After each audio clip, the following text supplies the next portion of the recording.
As Michelangelo said, if people knew how hard I worked to achieve my mastery, it wouldn't seem so wonderful after all. And that's the thing about getting great. That's the thing about being an artist of such caliber that you're remembered for hundreds of years after your death. It is back-breaking work. It is a blinding amount of effort. It isn't about natural talent. That myth that some people are born with something that we celebrate so much is just that, a myth. You're born a lump of flesh. You can't hold your own head up. You may have predispositions, but that is a long way from actually crafting your ability until the point where it looks like magic. And that's the beauty of artistry, isn't it? That it's so unbelievable that you're more willing to believe that it was God-given, that they were anointed with it, than that they just worked their ass off. But the truth is, every one of the greats, no matter how much natural talent they were born with, they're remembered because they worked. They are remembered because they did so much work. Because in that work is hardship. In that work is difficulty. In that work is unbearable adversity. But it's in that adversity that the magic happens. And as Victor Hugo said, adversity makes men. Prosperity makes monsters. So I know right now you wish you'd been born with some talent. You wish that all those dreams that you had, they were yours for the taking, that you didn't have to put blood, sweat, and tears into it, that somebody would hand you at least something in the beginning, that they would give you some start, some spark.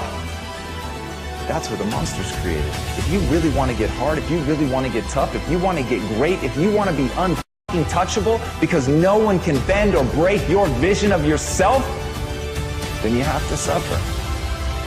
That's the way of the world. And as Florence Nightingale said, I attribute my success to this: I never gave or took any excuse. And that's the secret. At the end of the day, if you know what you want, it's only a question of whether you're willing to pay the price to get there. So ask yourself, are you willing to pay the price?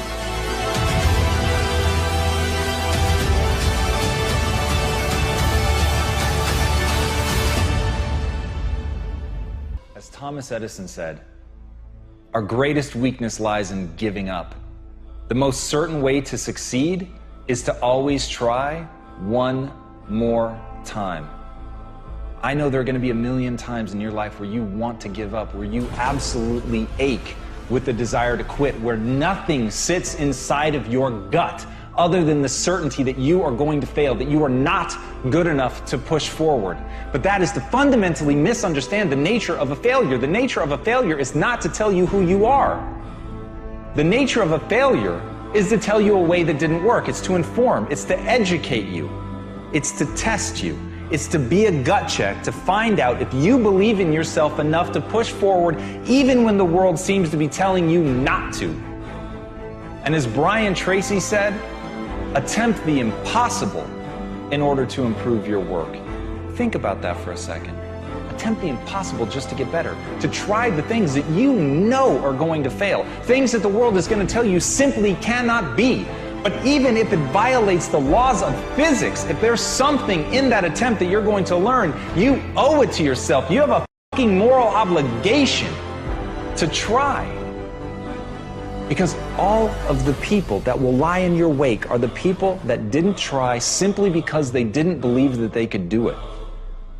You have to be willing to look at the world. You have to be willing to see things that you yourself think are impossible and try, because in that you will stretch yourself. You have to be willing to look inward at the state of your current skill set and say, I'm going to play outside of that. I'm not going to play where it's safe. I'm going to play where it hurts. I'm going to play where I feel clumsy. I'm going to play only in the areas that make me feel stupid, because in that I know that the way that the brain responds is through adaptation, but I have to stress myself.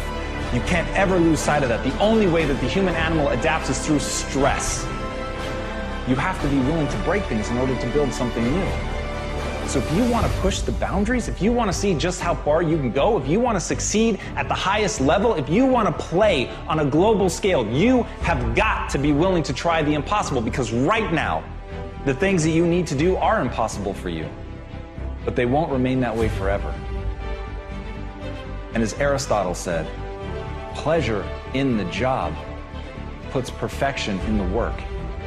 This doesn't have to be a tale of always being terrified. Everybody, myself included, screaming at you, telling you that you need to go do something great. The part they're leaving out is why the f should you care? You should care because it's the greatest joy. You should only listen to this if it's leading you down a path that makes you feel more alive, and that's the point. The point is to get in touch with something that makes you feel great, but not to let yourself starve or be stopped by a fear that you'll fail, by a fear that it can't be done. Have fun. Have the guts to enjoy yourself. Have the guts to go out and attempt something audacious and terrifying, knowing that all along, if you're doing it right, you're gonna have a good time. So all of this, going balls out, trying to prove something to yourself, trying to do something amazing, never lose sight that it's to build a better life. Never lose sight of the fact that you're doing it to create the person that you want to be. Never lose sight of the fact that it should be fun.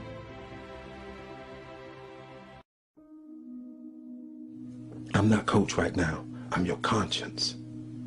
You're in a fight between will and skill. I say will first because that's where you are.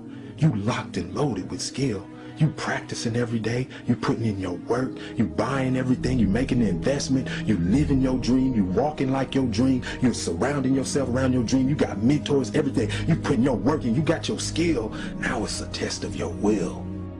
It's a mindset thing you in right now. It's a mindset thing because your challenge ain't moving. Your mountain is not moving. You don't feel like you're making any progress. You're not physically moving when you see everything else around you and other people around you moving. You're not making progress. You're in the test of your will right now because life says it has a little more test for you. It's no different because we've messed up, because you fell off the wagon, you've been on alcohol and drugs, and you gave up on life, or you dropped out, or you've been to jail 1 time, 2 times, 3 times, and you really want your dream to happen, and you putting in your work, and nothing's happening yet. Every transformation always gets worse before it gets better. It's supposed to be that way. When you embark this journey, you must know that it's going to go down before it comes up. But when it comes up, it's going to go so much higher than you've ever been. The action of making progress is progress. The push itself, the fight, you get up and swing and miss, that's progress. You get up and you run at what you want with everything you got and you miss, that's progress. The effort of making the attempt is progress. It must happen. It can't do anything but move. You can do anything but make progress.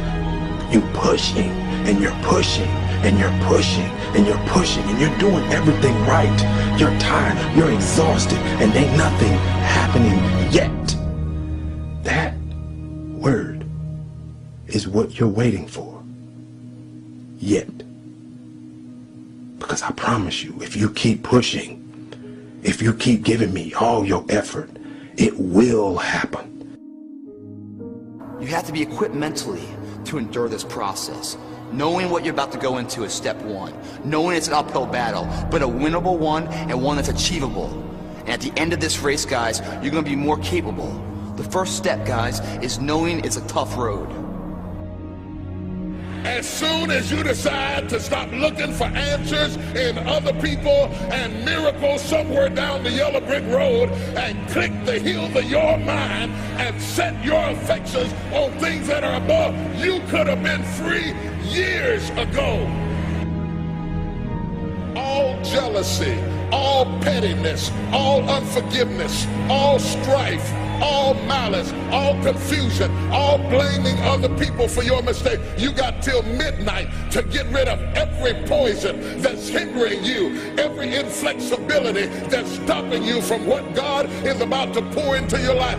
Woe be unto you if you go into another year and waste another year with the old mentality while somebody's in the hospital begging God for the opportunity that you have right now. You better step into this moment